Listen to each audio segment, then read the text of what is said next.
네, 들으신 것처럼 오늘부터 2박 3일간의 일정으로 평양에서 3차 남북 정상회담이 열리게 됩니다. 잠시 후 8시 40분, 그러니까 2시간도 채 남지 않았는데요.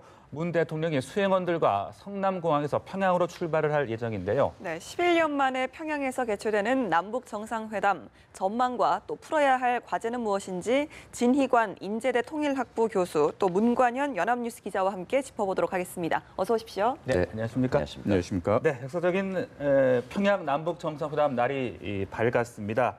오늘 일정 좀 하나하나 꼼꼼하게 짚어보고 싶은데요. 가장 먼저 이제 주목을 받는 것이 평양 공항에 김정은 위원장이 영접을 나올 것이냐, 이 부분 아니겠습니까? 어떻게 좀 예상을 하십니까? 네, 아마 나오지 않겠나 예. 아마 그렇게 생각을 합니다. 뭐 최근에 그 두 번의 정상회담 때도 분위기가 매우 좋았고요. 지난번 그 5.26이죠 판문각에서 만났을 때는 그 헤어질 때 3번이나 포옹하면서 예. 3단 포옹하면서 헤어졌던 분위기로 봐서도 나올 것으로 보여지고, 그리고 또 과거 김정일 위원장도 김대중 대통령이 그 순환공항으로 갔을 때 공항에 영접을 나왔지 않습니까? 예. 네. 그렇다고 본다면 김정은 위원장이 안 나올 이유는 전혀 없다. 아마 대대적인 환영 행사가 공항에서 이루어지지 않겠나 그렇게 보여집니다. 네, 예. 그러니까 지난 2000년 김대중 대통령이 방북했을 당시와 좀 비슷한 모습이 연출되지 않을까 이렇게 예상할 수 있겠습니까? 네, 맞습니다. 저는 개인적으로는 상당히 이번에 이제 문재인 대통령이 이제 평양을 방문할 때 어느 루트를 통할까 궁금해했었는데요. 김대중 대통령이 택했던 서해 직항로 노선을 선택을 한 걸로 봐서는 이번 회담을 굉장히 이제 속도감 있게 진행할 걸로 지금 예상하고 있습니다.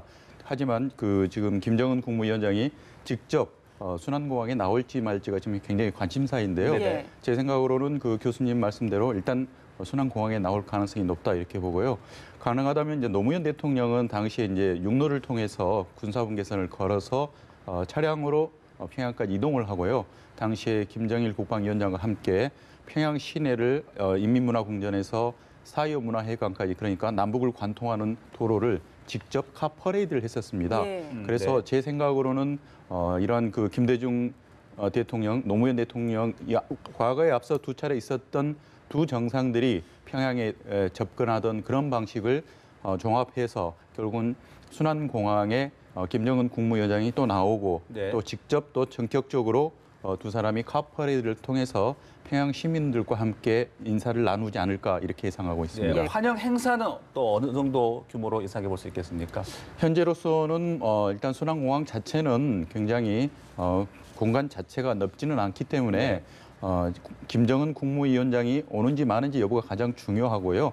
거기에서는 간단한 영접 행사가 이루어질 걸로 예상을 하고 있습니다. 그렇기 때문에 아마 지금 그 평양 시내를 들어가는 과정에서 과거에 노무현 대통령을 맞이하던 것처럼 평양 시민들이 당시에는 약 40만에서 60만 정도로 예. 우리가 그때 추산을 했었는데요.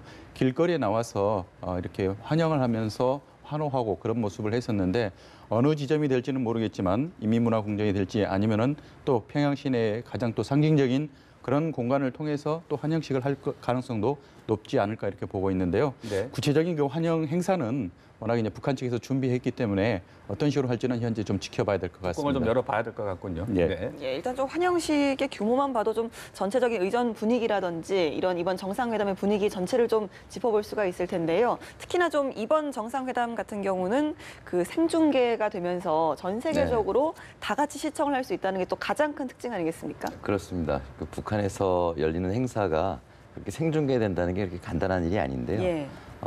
최근에 그 김정은 체제에 들어와서 남북 대화에서도 그렇고 북측이 자꾸 요구하는 것이 생중계를 하자라는 그런 요구들이 있어 왔었습니다.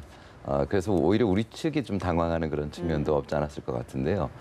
북은 지금 자기들의 어떤 입장이 명백히 정리가 되어 있다라는 예. 것을 자신 있게 보여주는 게 아닌가 그런 생각이 드는데, 어쨌든 이번 남북 정상회담 3차 회담 역시도 생중계를 합의했다. 물론 어느 선까지 보여줄지는 아직은 예견하기는 어렵습니다만, 네. 물론 민감한 남북 고위 대화까지 다 보여주기는 어려울 측면이 있겠지만 상당히 많은 부분을 대외적으로 내보낸다는 얘기는 이것은 남북 문제만이 아니라 이것이 북미 문제이자 전 세계 이슈라는 것을 북한도 잘 이해하고 있는 것이다. 그걸 예. 반영하는 것 같습니다. 예, 지금 또 중계진 같은 경우는 미리 또 북한에 들어가 있기도 한데 사실 북한에서의 생중계는 처음이다 보니까 북한에서도 상당히 좀 신경을 쓰고 있지 않을까라는 생각이 드는데 어떻게 보십니까?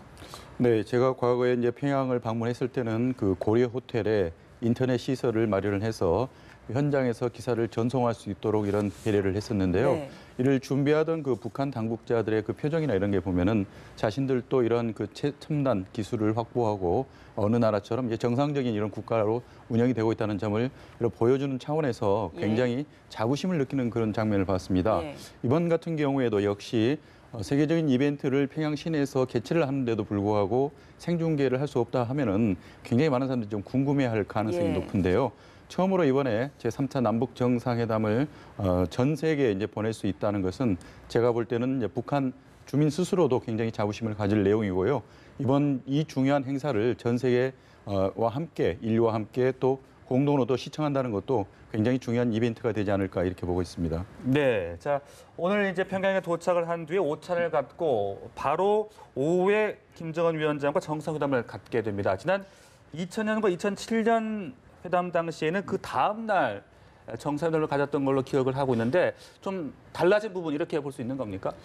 네, 맞습니다. 이제 과거에 이제 우리 정상들이 북한을 방문해서 남북 정상회담을 할 때와 마찬가지로 이번에도 동일하게 이제 2박 3일 일정은 다 똑같은데요. 일정이 상당히 좀 차이가 있습니다. 네. 일단 큰 차이라면 방금 말씀하신 대로 과거에는 이제 김대중 대통령이나 노무현 대통령은 북한을 처음 방문하고 또 김정일 국방위원장을 처음 만나는 날이었습니다. 예. 그렇기 때문에 첫날에는 북한을 상징하는 헌법상 국가 수반인 김영남 최고인민회의 상임위원장과 형식적인 만남을 가졌었는데요.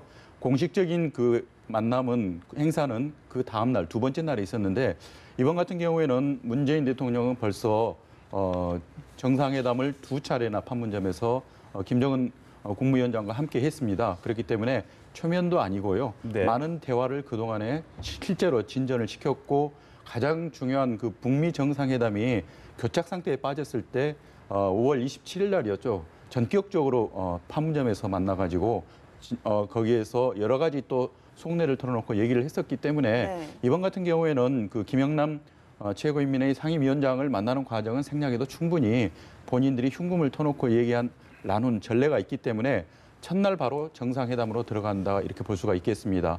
네. 아울러서 현재 한반도 비핵화를 위해서 북미 간에 굉장히 교착 상태에 빠져서 이 부분에 대해서는 굉장히 심도 있는 논의가 이루어져야 되는데요. 이런 부분에 대해서도 굉장히 깊이 있는 대화를 나누기 위해서 첫날 정상회담을 바로 진행하는 걸로 봐서는 이번 같은 경우는 과거하고는 상당히 좀 다른 패턴이고 그리고 또 속도감이고 그리고 굉장히 그 깊이 있는 대화를 나누겠다는 그런 의지를 반영한 걸로 현재 또 일정을 통해서도 우리가 확인할 수 있겠습니다. 네, 이처럼 이 첫날 바로 정상회담을 갖게 되는 것 그만큼 문 기자가 말씀한 대로 실질적인 대화의 시간을 좀 많이 갖겠다 이렇게 볼 수 있겠습니까, 교수님? 아무래도 그렇게 보는 게 맞는 판단인 것 같고요. 그리고 또 김정일 위원장의 스타일은 뒤로 미루는 스타일이 아니더라고요. 예. 지난 벌써 3월 달이죠. 저희 특사단이 처음으로 평양을 방문했을 당시에도 서훈 국정원장과 정영 실장이 깜짝 놀랄 정도였다고 하는데 그 이유는 뭐냐면 당시 그 한미 합동 군사 훈련을 연기하느냐 마느냐 굉장히 중대한 그 이슈를 가지고 북으로 갔는데 만나자마자 그걸 오케이 해버렸거든요.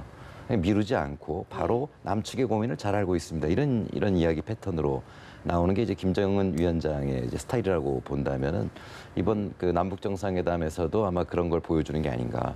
예. 실무를 바로 논의하고 아마 지금 그 문 기자님 지적하셨듯이 김영남 최고인민회의 상임위원장을 만나는 건 과거에 의례적으로 첫날 만나서 회담도 하고 예. 뭐 이런 적이 있었습니다만 아마 네. 이번에는 김영남 위원장은 우리 그 국회 대표단이 가셨기 때문에 3당 대표가 가셨고요. 아마 국회 간의 어떤 그 남북 교류를 논의하는 그런 상대로서 아마 김영남 위원장을 만나는 경우는 있더라도 특별히 우리 대통령께서는 아마 의례 방문 외에는 김영남 위원장과의 대화는 하지 않고 곧바로 김정은 위원장과의 대화를 심도 있게 진행해 나가실 걸로 그렇게 보여지고요. 뭐 첫날 아니라 그 다음 날까지도 계속 이어지지 않겠나 그렇게 보여집니다. 네. 예, 의미를 좀 따져보는 건 지엽적입니다만 사실 좀 이렇게 바로 실무적인 대화로 넘어간다는 것 자체가 세 차례에 걸쳐서 좀 정상회담을 진행하면서 어느 정도 남북 간의 신뢰관계가 좀 형성이 됐다 이렇게 좀 해석할 수도 있지 않겠습니까? 네, 맞습니다. 특히 그 문재인 대통령 같은 경우에는 과거 이제 노무현 대통령 시절에 남북 정상회담 이제 준비위원장을 직접 하셨는데요. 네. 안타까운 거는 당시에 이제 그 우리가 14 남북 선언을 합의를 이룸에도 불구하고 정권 말기였기 때문에 많은 그 좋은 합의 사항을 이루고도 실행에 옮기지 못했던 선례로 미뤄봐서 이번 그 대통령 선거 과정에서도 임기 내 1년 이내 정상회담을 추진하겠다는 목표를 세웠었거든요. 그러한 목표들이 차곡차곡 현재 예정대로 이제 진행이 되고 있고 특히 지난 그 4월 27일 날 판문점 그리고 5월 26일 날 또 판문점에서 두 차례나 만나는 과정에서 굉장히 많은 신뢰를 쌓았다 이렇게 볼 수가 있겠습니다. 네. 전 세계가 지켜보는 가운데 판문점 내에 있는 그 도보다리에서 두 사람이 30분 이상 이렇게 굉장히 밀담을 나눴다는 거, 굉장히 흉금을 터놓고 서로가 누구도 듣지 않지만 두 사람만의 대화를 나눴다는 거는 얼마나 많은 깊이 있는 신뢰가 형성이 됐는가를 우리가 또 확인할 수 있는 상징적인 그런 장면이었거든요. 그렇기 때문에 이번 같은 경우에도 현재는 그 북미 대화가 굉장히 교착 상태에 빠져 있고 어려운 상태이고 북미 간에도 여러 가지 비핵화를 놓고 굉장히 서로가 견해차를 좁히지 못하고 있지만 결국은 이제 문재인 대통령이 나선 거는 하나의 어떤 그 협상가로서 이 돌파구를 풀기 위한 하나의 그런 그 차원에서 나오는 것이기 때문에 첫날부터 이런 회담은 속도감 있게 굉장히 진행이 되고 그 성과도 역시 가능하면 이제 내일 오후에 나올 가능성은 있는데요. 굉장히 제가 개인적으로는 문재인 대통령의 과거의 역할로 비춰봤을 때는 이번 그 남북 정상회담에서도 좋은 그 결과를 가져올 걸로 현재 예상하고 있습니다. 예, 네. 이번 정상회담의 의제도 뭐 발표를 했습니다만 아무래도 가장 좀 중요하고 핵심적인 게 비핵화 관련한 의제일 텐데 임종석 비서실장 같은 경우는 블랭크라고 표현을 했단 말입니다. 자, 비핵화를 정상회담에서 논의를 한다는 것 자체가 저는 큰 의미라고 보는데 어떻게 보십니까? 네, 그렇습니다. 뭐 전 세계 이목이 집중되는 가장 큰 이슈가 비핵화이고요. 네. 그리고 앞으로 북미 관계가 어떻게 풀리느냐, 바로 북한이 비핵화를 어느 수준까지 올리느냐, 끌어올리느냐 여기에 달려 있기 때문에 우리 남북 정상에 만났을 때도 비핵화 문제처럼 중요한 건 없을 겁니다. 네. 다만 이제 블랭크 빈칸이라고 표현한 이유는 정해져 있지 않은 그런 의미도 있지만 사실상 과연 북한이 무엇을 더 해야 될 것인가 예. 거기에 대해서는 사실 명확한 답이 지금 나오지 않고 있죠. 가장 좋게는 북한이 핵무기나 핵물질 이런 것들을 폐기하고 반출하는 그런 형태까지 나오는 방법과 그다음에 지금 그 신고 리스트, 즉 핵시설이라든가 핵물질에 대한 신고 리스트를 어떻게 우리가 이렇게 보여주겠다라는 것을 구체적으로 표현하는 뭐 이런 네. 것들을 우리가 기대해 볼 수는 있겠는데 네. 다만 이제 그런 것들은 아마 선언적으로는 나올 수 있을지 모르겠습니다. 그러나 북한이 계속적으로 요구하는 것은 최소한의 어떤 미국의 행동이 있을 때 자기들이 더 움직일 수 있지 않느냐. 네. 그게 바로 지금 종전 선언 문제지 않습니까? 예. 그렇기 때문에 미국으로부터 어떠한 답을 듣지 않은 상태에서 북한이 좀 더 한 발 나가기도 좀 쉽지 않은 상황인 것 같습니다. 그러나 그럼에도 불구하고 지금 전 세계 이목이 집중되는 이런 굉장히 중요한 시점에서 김정은 위원장이 뭔가를 하지 않는다면 네. 그것도 전 세계에 어떤 실망을 줄 수 네. 있는 일이기 때문에 김정은 위원장도 상당히 부담은 있겠지만 이번에 하나의 어떤 액션은 분명히 보여야 될 것이다. 예. 그건 좀 기대해봐야 될 것 같습니다. 예, 네. 그래서 김정은 위원장의 사실 언급이 어디까지 나올지도 굉장히 좀 이목이 집중되고 있는데 네. 김정은 위원장이 비핵화 관련해서 어느 정도 수위까지 언급을 할 걸로 예상을 하십니까?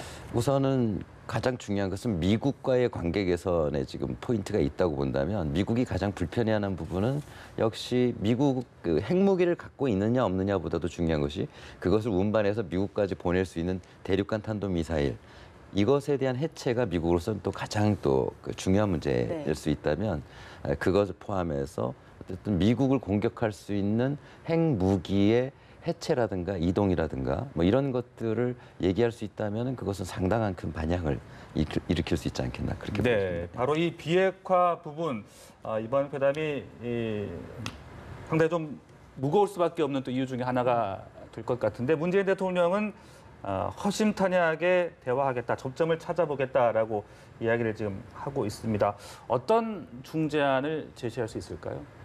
네, 현재로서는 이제 북미 간의 가장 그 교착 상태가 빠진 이유는 6.12 북미 정상회담을 통해서 북한과 미국이 완전한 비핵화에 합의를 했지만 구체적인 이제 실행 방식의 첫 단계에서 첫 단추를 끼는 부분에서 굉장히 서로 방법상의 이제 차이를 이제 우리가 보이고 있거든요. 네. 사실 이제 김정은 국무위원장 같은 경우는 마지막 싱가포르를 향하기 전까지도 단계적인 해법을 해야 한다, 비핵화를 추진해야 한다 이렇게 주장을 했었고요. 트럼프 대통령은 계속 일괄 타결 방식을 요구를 했었기 때문에 이런 그 비핵화 방식에 있어서 마지막까지 싱가포르의 서로 두 북미 정상회담이 사상 처음으로 만날 때까지도 구체적인 방식에 대해서는 그 합의를 보지 못한 상태에서 만난 상태였거든요. 그렇기 때문에 큰 틀에서 비핵화에 대해서는 합의를 했지만 실행 방식에서는 굉장히 차이를 보이고 있는 것은 지금도 역시 미국에서는 북한에게 비핵화를 위해서 구체적인 조치를 내놓아라. 그러니까 핵 시설이나 프로그램에 대해서 신고 리스트를 내놓아라 이런 요구를 직접 하고 있고요. 이런 그 미국의 요구 사항은 그동안에 이제 폼페이오 국무장관의 방북 과정을 통해서 북한 측에 충분히 이제 전달이 됐었습니다. 하지만 북한 측으로서 역시 본인들도 이에 대해서 구체적으로 안전보장 조치를 해달라는 것이 지금 현재 북한의 요구고요. 이를 이제 구체적으로 말씀드리면은 이제 종전선언에 대한 부분이 압축적으로 현재 이제 나오고 있는데 네. 이러한 부분을 어떤 식으로 이제 풀어갈지가 결국은 어떻게 보면은 굉장히 어려운 이제 과제인데 이 부분에 대한 우리 정부가 해법을 충분히 가지고 있다 이렇게 보는데요. 오늘 또는 이제 내일 이 정상회담 테이블에서 그러냐 문재인 대통령이 그 카드를 내놓을 것 같은데 네네. 현재로서는 좀 구체적으로 우리가 발언하기 좀 어렵고 그 결과물을 이제 정상회담 공동선언문을 통해서 이제 확인할 수 있지 않을까 이렇게 보고 있습니다. 네, 바로 이제 앞서도 이야기가 나왔지만 임 실장도 이제 이 부분이 블랭크다라고 얘기를 했는데 글쎄 블랭크를 좀 어떻게 채워갈 수 있겠습니까? 네, 현재로서는 그 정상회담이 남북 간에 합의가 될 때는 네. 어느 정도 의견 접근이 이루어졌다고 우리가 통상적으로 이제 예측을 하고 또는 이제 전망을 하고 있습니다. 그렇기 때문에 4월 달에 가을에 이제 평양에서 만나는 것은 사전에 예정이 됐지만 그 과정에서 굉장히 우여곡절을 또 많이 겪지 않았습니까? 그렇기 때문에 이번 그 정상회담을 준비하는 과정에서도 어떠한 그 성과를 내기 어렵다면은 또는 합의를 보기 힘들다면은 사실 이 정상회담 일정을 잡지도 않았을 것으로 이렇게 보고 있거든요.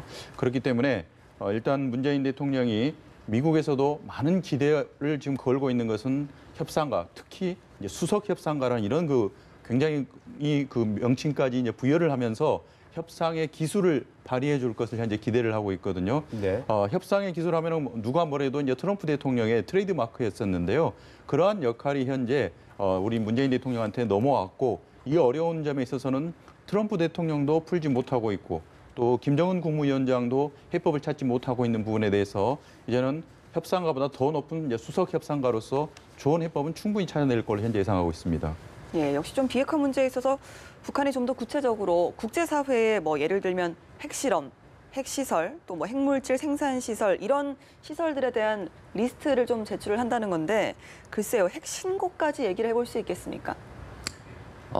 우선은 아마 그런 단계까지 넘어가려면은 그 상대는 무엇을 줄 것인지도 결정이 되는 상태에서 아마 그렇게 한 스텝이 나갈 수 있는 거거든요. 네. 그다음에 아직도 결정이 안 된 거는 북한의 핵 사찰 주체가 미국이냐 국제 원자력 기구냐 네. 이런 부분도 아직 확인이 안 된 상태입니다. 그래서 사실 저희는 뭐 리스트 얘기를 좀 하고 있지만 어떻게 보면은 지금 북한의 비핵화는 매우 초보적인 단계에 있고 네. 북한이 스스로 몇 개 시설을 폐기하거나 없앤 그런 정도의 노력을 보인 거거든요.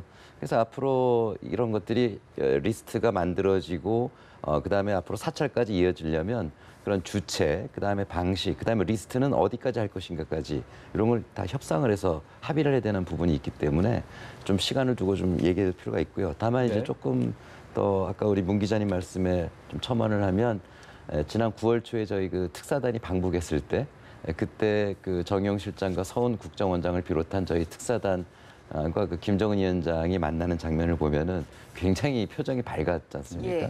지난 3월 달에 특사단이 갔을 때와 거의 흡사한 그런 측면이 있었는데 또 가기 전에 저희 그 정부는 미국과 충분한 전화 통화를 하고 갔고요. 그런 여러 가지를 봤을 때는 굉장히 어려운 문제가 한 고비는 넘은 게 아니냐.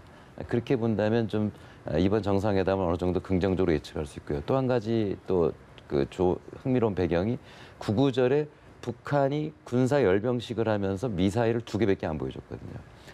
위협적인 ICBM, IRBM, 그다음에 그 잠수함에서 쏘는 SLBM, 그다음에 일본까지 쏠 수 있는 스커드 미사일 이런 거 다 빼고 방어용 미사일 2개만 보여줬거든요. 그 이야기는 김정은 정부가 지금 얼마나 그 관계 개선에 메시지를 보내려고 하는지 이런 걸 우리가 볼 수 있는 건데 지금 우리 정상회담 앞두고 일단 배경은 매우 좋게 지금 시작하고 있는 게 아니냐. 그래서 조금 긍정적인 기대도 해볼 수 있지 않겠는가 그런 생각이 듭니다. 예, 계속해서 좀 구구절까지 북측의 행보를 살펴보면 그 판문점 선언에서의 비핵화 의지를 계속해서 좀 드러내고 있다라는 건데 이제 문재인 대통령이 어디까지 이걸 끌어서 갖고 올 수 있냐는 거가 가장 좀 중요한 포인트 아니겠습니까?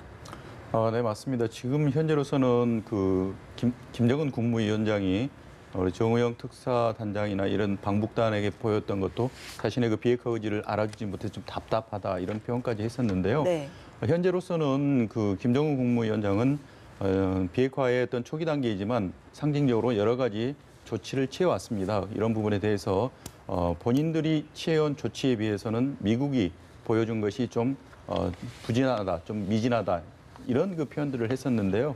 뭐 구체적으로 북한에서는 5가지를 이행을 했는데 미국에서는 1가지만 이행을 했다. 이렇게 또 이제 표현을 해가지고 굉장히 이제 북한 측이 의지를 가지고 앞서간 듯한 게 보이지만 결정적으로는 이 비핵화를 위해서는 그 미국과 북한의 눈높이가 어느 정도 맞아야 됩니다. 이런 맞아야 되는 부분이 바로 이제 첫 단계 조치를 어떻게 하느냐에 대한 이 관점의 차이인데요. 네. 결국 이제 이러한 모든 공이 이제 문재인 대통령 앞으로 왔고 언제 평양에서 오늘과 내일 김정은 국무위원장과 2차례 정상회담을 통해서 이런 부분의 해법을 충분히 이제 풀어낼 걸로 보기 때문에요.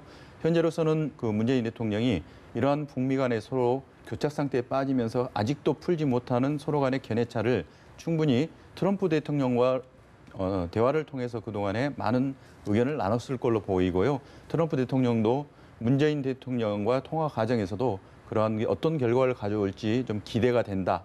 이런 기대감까지 이제 표현을 한 것은 네. 결국은 본인이 생각하는 수준에 대해서 충분히 문재인 대통령과 기대 수준에 대해서는 눈높이를 어느 정도 맞췄기 때문에 이러한 부분에 대해서 다시 문재인 대통령이 김정은 국무위원장과 비핵화 조치에 관해서 다시 한번 그 대화를 나눔으로 인해서 결국은 이제 남북미 간에 어느 정도 의견 접근이 이루어지는 것이 아닌가 이렇게 보고 있습니다.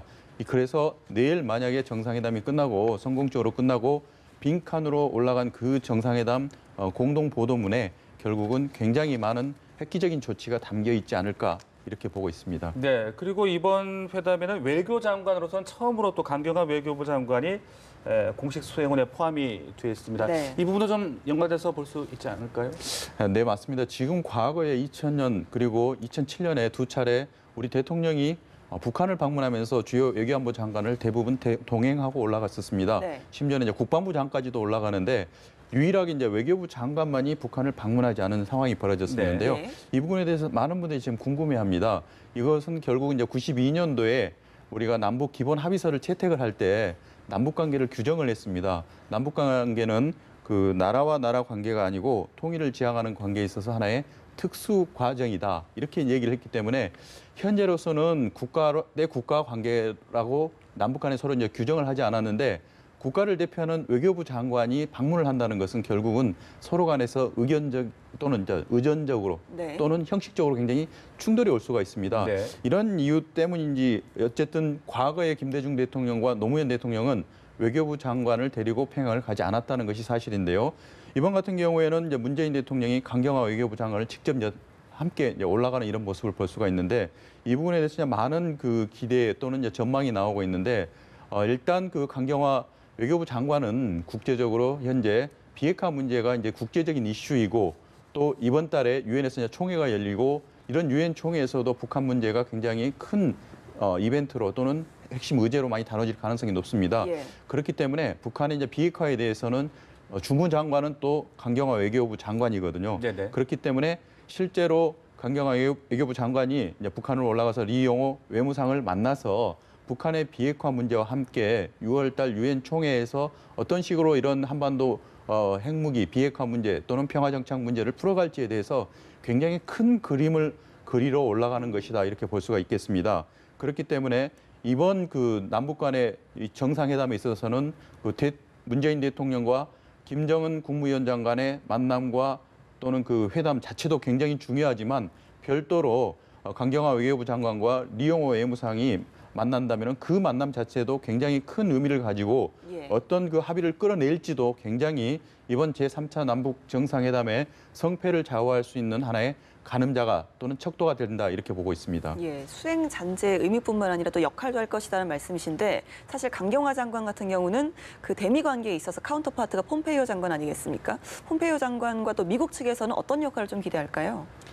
네, 지금 그 강경화 외교부 장관 같은 경우에는 특히 그 폼페이오 국무장관과 굉장히 그동안에 찰떡궁합을 이제 과시를 했었습니다.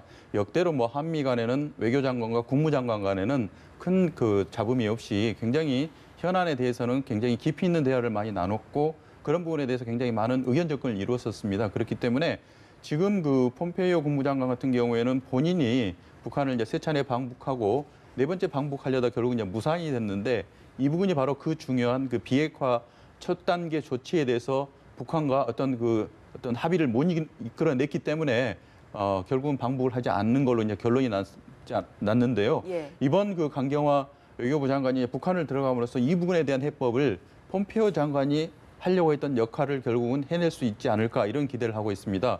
그렇기 때문에 제가 볼 때는 그 강경화 외교부 장관은 이번 방북 과정에서도 누구보다도 폼페이오 국무장관과 많은 대화를 나눴을 걸로 보이고요. 네. 폼페이오 장관의 어떤 주문 사항을 가지고 또 그런 부분에 대해서 우리 정부 입장에서는 충분히 입장을 조율해서 이번에 결국은 이제 평양을 찾아가는 걸로 현재 보고 있습니다. 네, 그 밖에 또 이 수행원들의 명단을 봤을 때 이번에 특별 수행원 53명 가운데 경제인이 가장 많습니다.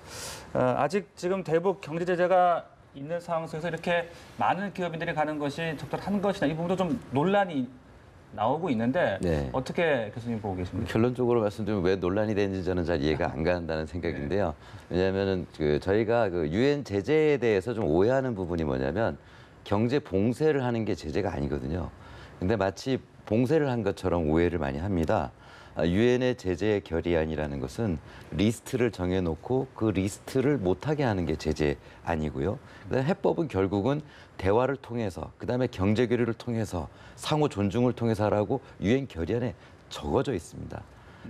그래서 즉 교류를 해야 되거든요. 당연히 가야 되는 것이고 그게 이상한 건 아닙니다. 그러나 이제 우리가 그런 좀 오해가 있는 것이고요. 네. 그다음에 지금은 제재 국면이라 하더라도 조만간에 제재가 일부 완화되거나 또 해제되거나 완전히 해제될 수 있다고 본다면은 그 시간이 그렇게 길 거라고 보진 않거든요. 예. 지금 어차피 뭐 타임테이블을 길어야 2년 정도로 서로 다 미국과 북한이 얘기를 하고 전망하고 있는데 그렇게 본다면은 조만간에 제재가 해제될 경우에 지금 대비하지 않고 갑자기 그때 가서 우리가 경제 교류를 할 수는 없는 거잖아요. 그렇게 본다면 뭐 지금 경제인이 가는 건 너무나 당연하고요. 그다음에 한 가지만 더 말씀드리면은 북한은 대한민국의 가전제품을 북한 주민들이 매우 선호하거든요. 물론 우리에게 원하는 것은 북한 당국은 개발 협력 투자를 원하겠지만 네.